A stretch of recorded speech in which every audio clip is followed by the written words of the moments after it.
Hello everyone, welcome to my YouTube channel Vedika की पाठशाला। तो आज का हमारा टॉपिक है stopping by woods on a snowy evening by Robert Frost. सबसे पहले तो हम ये देखेंगे कि रॉबर्ट फ्रॉस्ट खुद बताएंगे कि अपने बारे में, और उसके बाद हम पोएम को डिटेल में पढ़ेंगे। ओके, तो let's get started. Hello everyone, मेरा नाम है रॉबर्ट फ्रॉस्ट। आपको मैं आज अपने बारे में बताऊंगा। मैं एक अमेरिकन पोइट हूँ और मेरा जन्म 1874 सैन फ्रांसिस्को में हुआ था। और मैं सिर्फ 10 साल का था कि मेरे फादर की डेथ हो गई थी। इस वजह से मेरी मॉम मुझे लेके इंग्लैंड चली गई थी अपने पेरेंट्स के घर पर। और मैंने हार्वर्ड यूनिवर्सिटी में 2 साल तक पढ़ाई की। उसके बाद मैंने टीचिंग, एडिटिंग, शू मेकिंग, फार्मिंग का काम किया। उसके बाद मैं फिर से इंग्लैंड चला गया 1912 से 1915 तक। और मैंने उस टाइम पर 1913 में, जब मैं सिर्फ 37 एज का था, मैंने अपनी फर्स्ट बुक को पब्लिश किया जिसका नाम था अ बॉयज विल। और ये भी पोयम जो है, यही मेरी पर्सनल लाइफ को रिफ्लेक्ट करती है। और ये जो पोयम है, इसमें जो स्पीकर है वो ध्यान से जो जंगल है जो कि स्नो से कवर्ड है उसको देखता है, उसको एडमायर करता है। और जो और यही पोयम मेरे नेचर को प्यार और जो डीप कनेक्शन है वो शो करता है। और जो स्पीकर है वो वहां ज्यादा देर तक नहीं रुक सकता था, क्योंकि उसको बहुत से प्रोमिसेस और माइल्स को कवर करना था अपने डेस्टिनेशन तक पहुंचने के लिए। यही लाइन जो है रिफ्लेक्ट करती है मेरी पर्सनल लाइफ की ड्यूटी, रिस्पॉन्सिबिलिटीज और स्ट्रगल्स और हार्डशिप्स को। और जो साइलेंस मतलब यानी कि जो जंगल जो शांत है वो मेरे लोनलीनेस, डिजायर ऑफ रेस्ट को रिप्रेजेंट करता है। और जो जर्नी है आगे की वो मेरी रियल लाइफ और रिस्पॉन्सिबिलिटीज को रिप्रेजेंट करता है। और जो मेरी पर्सनल लाइफ की डिफिकल्टीज, मेरा नेचर के लिए जो प्यार है, जो बिलीफ है, ड्यूटी में रिस्पॉन्सिबिलिटी करने की जो चाह है, वो सब कुछ इस पोएम में है। अगर आपको अच्छा लगे और अगर आपको मेरे बारे में सब कुछ पता लग जाए तो आप मुझे जरूर कमेंट सेक्शन में जरूर बताएं पॉइंट्स के थ्रू, और जिससे मुझे पता लग जाए कि आपको मेरे बारे में समझ लग गया है। तो अभी था रॉबर्ट फ्रॉस्ट के बारे में। तो अब हम इस पोएम को डीपली हर एक स्टेंजा को पढ़ेंगे और समझेंगे कि वो बताना क्या चाह रहे हैं। तो पहला स्टेंजा है, तो वो बोल रहे हैं whose woods these are, I think I know. His house is in the village top. तो इसमें बोलते हैं वुड्स यानी कि जंगल, जो ये जंगल में जहाँ पर वो रुके हैं। तो बोलते हैं मुझे पता है कि ये जो जंगल ये किसका है, और मुझे लगता है कि जो इसका ये जंगल है वो मेरे जहाँ पर मैं रहता हूँ उसी विलेज में उसका घर है। और फर्स्ट टू लाइन्स में यही बोलते हैं कि ये जो जंगल जिसका है, वो कहते हैं मुझे पता है शायद वो कौन है, और वो कहते हैं कि वो मेरे ही विलेज में रहता है, उसका घर है वहाँ पर।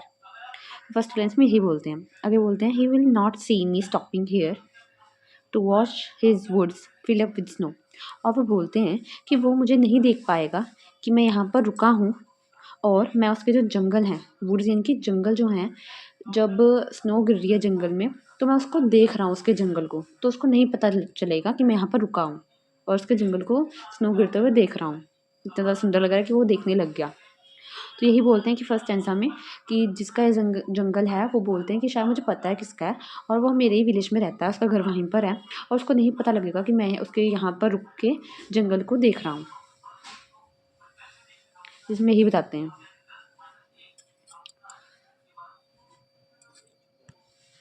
नेक्स्ट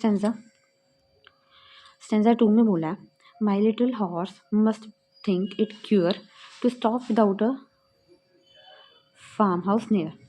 तो क्यूर मतलब क्या, कि उसको अजीब ज़रूर लगा होगा। क्यूर मतलब कि इसका क्यूर मतलब कि स्ट्रेंज यानी कि अजीब। मेरा जो हॉर्स है जहाँ पर मैं राइड करके आया हूँ उसको अजीब ज़रूर लग रहा होगा कि मैं यहाँ पर क्यों रुक गया। To stop without a farm house near, यहाँ पे कोई फार्म हाउस है जहाँ पर मैं थोड़ी देर रह सकता हूँ। यहाँ पे ना कुछ है, यहाँ पर सिर्फ वुड यानी कि जंगल और फ्रोजन लेक है। वहाँ पर मैं रुक गया हूँ और इतनी मतलब स्नो गिर रही है। ये तो पता होगा जब ठंड होती है तो पूरा डार्क हो जाता है, और वो भी वो जंगल में रुक गया है। तो इतनी डार्क इवनिंग है, साल की पूरी डार्केस्ट इवनिंग होती है ये ना, मतलब अंधेरा होता है जंगल में। तो बोलते हैं कि मेरा जहाँ पर जिस हॉर्स पर मैं राइड करके आया हूँ वो भी हॉर्स सोच रहा होगा कि अजीब लग रहा होगा उसको कि ये यहाँ पर क्यों रुक गए, यहाँ पे कोई रहने का बंदोबस्त भी नहीं है कि यहाँ पे रुक के आराम कर ले, तो फिर यहाँ पे क्यों रुक गए, वो भी जंगल और ये फ्रोजन लेक के पास, और इतना अंधेरा हुआ हुआ फिर भी। इसमें यही बताया। आगे है संजा 3 में he gives his harness bells a shake to ask if there is some mistake. तो बोलते हैं जो मेरा घोड़ा है, जो राइडर का जो घोड़ा है, वो भी जब उसको अजीब लगा होगा, उसने पूछने के लिए अपने जो हार्नेस पे जो बेल्ट, जैसे ये हार्नेस है ना, ये बेल्ट टांगी हुई है उसके, ये बेल्ट को उसने हिलाया होगा, शेक किया होगा, जिससे कि वो पूछ सके कि क्या कुछ आपसे गलती हो गई है जो आप यहाँ पर रुक गए हो? क्या कोई मिस्टेक हो गई आपसे? क्या आप गलती लग गई है, आप यहाँ पर रुक गए हो बिना किसी, ना फार्म हाउस है ना कुछ? तो अपने हार्नेस खुला के वो यही पूछ रहा था। और बोलते हैं कि ये पहले तो the only other sounds the sweep of easy wind and downy flake. मतलब कि यहाँ पर सिर्फ 3 आवाज़ें आप उनको सुनाई दे रही थी। पहली, जो हॉर्स ने अपनी बेल को हिला कर शेक किया था, उसकी बेल की आवाज़। दूसरी विंड की। और थर्ड था कि जब स्नो गिर रही थी, उसके गिरने की आवाज़ आ रही थी। तो सिर्फ ये 3 वॉइस उस घने जंगल में आ रही थी, बाकी सब शांत था, इतना सुनसान था। अगला है stanza 4। The woods are lovely dark and deep but I have promises to keep and miles to go before I sleep and miles to go before I sleep. तो वो बोलते हैं ये जो जंगल, ये जो वुड्स यानी कि जंगल जो है, वो इतना ज़्यादा प्यारा, डार्क और डीप है कि मैं इससे इतना ज़्यादा अट्रैक्टिव हो गया हूँ, मेरा दिल कर रहा है कि मैं यहाँ पर बैठ के बस देखता ही रहूँ। वो यही सोच रहे थे, जो राइडर वहाँ पर रुक गया था ना, वो यही सोच रहा था कि इतना ज़्यादा घना जंगल है, इतना ज़्यादा डीप है, और मेरा दिल कर रहा है कि मैं यहाँ पर बैठ के देखता रहूँ, इतना ज़्यादा अट्रैक्टिव और इतना ज़्यादा अपना प्यारा लग रहा है, और इतना मतलब घना लग रहा है, और स्नो भी ऊपर से गिर रही है, इतना ज़्यादा सुंदर लग रहा है कि मैं यहाँ पे बैठ के देखता ही रहूँ इन जंगलों को बहुत देर तक, बिना कुछ करे, बस बैठ के देखता रहूँ। तो बोलते हैं कि लेकिन but I have promises to keep. But वो कहते हैं मेरे पास बहुत सारे मैंने प्रोमिसेस किए हुए हैं और मुझे वो निभाने हैं।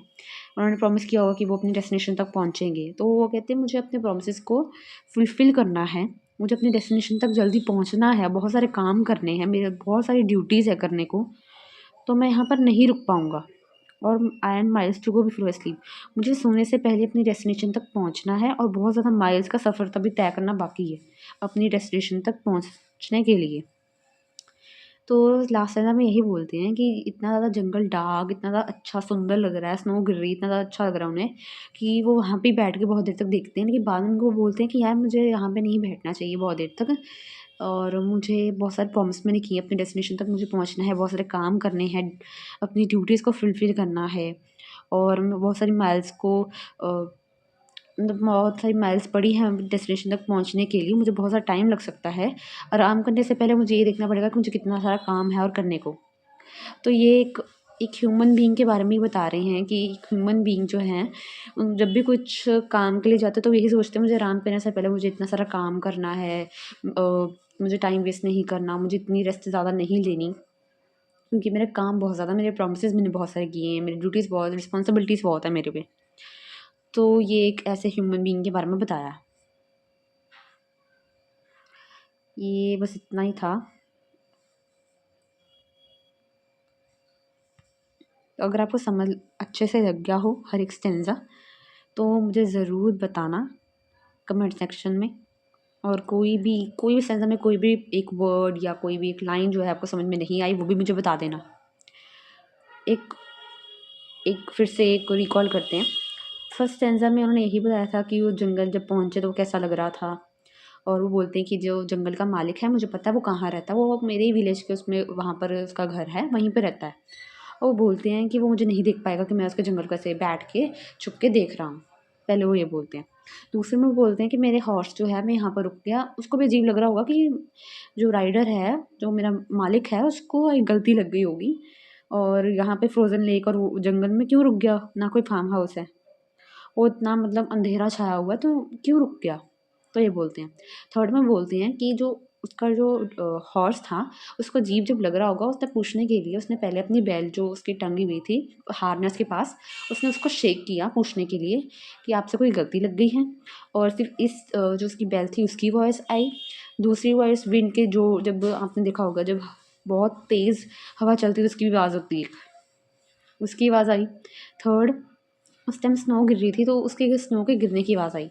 तो सिर्फ उस जंगल में सिर्फ ये 3 वॉइस आई, और बाकी सब मतलब सन्नाटा पूरा शांत था। फोर्थ में वो बोलते हैं कि जो जंगल है इतना ज़्यादा प्यारा है कि बहुत ज़्यादा अट्रैक्टिव है, अब दिल करता है बस बैठ के देखता रहूँ, लेकिन वो बैठ नहीं सकते। वो बोलते हैं कि मैं ज़्यादा रेस्ट नहीं ले सकता क्योंकि मैंने बहुत सारे प्रॉमिसेस किए हैं अपने डेस्टिनेशन तक पहुँचने के लिए। मुझे भी बहुत सारे माइल्स को करना है, मतलब जाना है। अभी बहुत सारा मेरा एक माइल्स पड़ी हैं डेस्टिनेशन तक पहुँचने के लिए, और मेरे बहुत सारी मेरे पे ड्यूटीज़ हैं, और मुझे सोने से पहले, डेस्टिनेशन तक पहुँचने से पहले बहुत सारे काम हैं, वहाँ जाके बहुत सारे काम करने हैं आराम करने से पहले। तो ये एक ह्यूमन बीइंग के बारे में बताया है जो कि बहुत ज़्यादा रिस्पॉन्सिबल है, अपनी ड्यूटीज़ को समझता है और वो अपनी ड्यूटीज़ को सबसे पहले रखता है अपने आराम से। तो बस यही था। Thanks for watching.